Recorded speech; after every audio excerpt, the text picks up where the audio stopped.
En ce jour où l'Église fait mémoire de Saint-Landry, où Monseigneur l'archevêque vient à la paroisse Saint-Pierre de poser la première pierre. De quoi il est question? Alors, la paroisse Saint-Pierre a entrepris depuis environ 2 ans une démarche tendant à combler un besoin en infrastructure.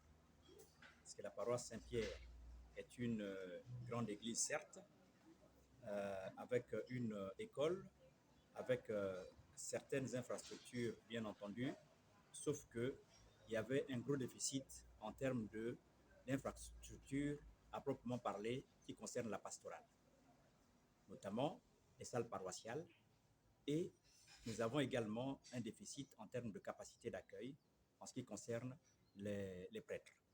Donc, nous avons entrepris des études qui ont conduit aujourd'hui à la pose de la première pierre d'un premier bâtiment qui va abriter une salle polyvalente et l'extension du presbytère comprenant 3 studios de prêtres et un oratoire.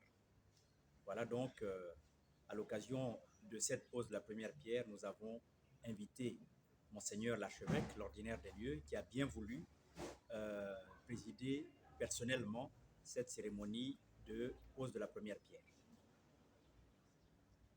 Cette œuvre architecturale qui va enjoliver à nouveau la paroisse Saint-Pierre, comment se fait la préparation pour la récolte des fonds? Alors, nous organisons, nous avons 3 sources de revenus. La première, ce sont des quêtes que nous organisons 2 fois par mois, donc le premier dimanche du mois et le troisième dimanche du mois.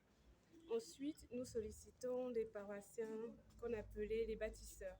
Ce sont des personnes, les chrétiens, donc de bonne volonté, qui s'engagent à donner un montant forfaitaire juste du début à la fin des travaux. Donc, c'est la deuxième catégorie. La troisième catégorie concerne les donateurs. Ces donateurs sont tous les chrétiens qui n'appartiennent pas nécessairement à la paroisse Saint-Pierre, mais qui ont un attachement. Donc, qui sont passés par Saint-Pierre, qui ont été baptisés par Saint-Pierre. Ceux qui sont à l'étranger peuvent également être considérés comme donateurs. Ce sont essentiellement notre source de revenus. Ce projet qui commence déjà avec la première pierre, vous l'estimez à combien de temps dans le contrat signé avec l'entrepreneur? Alors après la pose de la première pierre, il y avait une deuxième phase qui a suivi tout de suite derrière. C'est effectivement la phase de signature formelle du contrat avec l'entrepreneur. Le chantier est prévu pour durer 1 an. Alors 1 an, c'est ce que nous estimons, mais nous sommes fortement conditionnés par les ressources financières. Parce que là, nous avons, sous le contrôle de la vice-présidente du Conseil des affaires économiques, nous avons un montant qui nous permet d'aller actuellement jusqu'au gros œuvre, de faire tout le gros œuvre du bâtiment. Mais après, avec les différentes sources de revenus qu'elle a expliquées, il faudra que les chrétiens se mobilisent encore plus qu'avant pour que nous puissions justement éviter des arrêts de travaux et aller donc sur 1 an au bout de ce chantier. Un mot à la vice-présidente des affaires économiques pour lancer cette mobilisation à nouveau des fidèles. Que dire à part que pour l'instant, nous n'enregistrons malheureusement que 33 bâtisseurs et moins de 10 donateurs.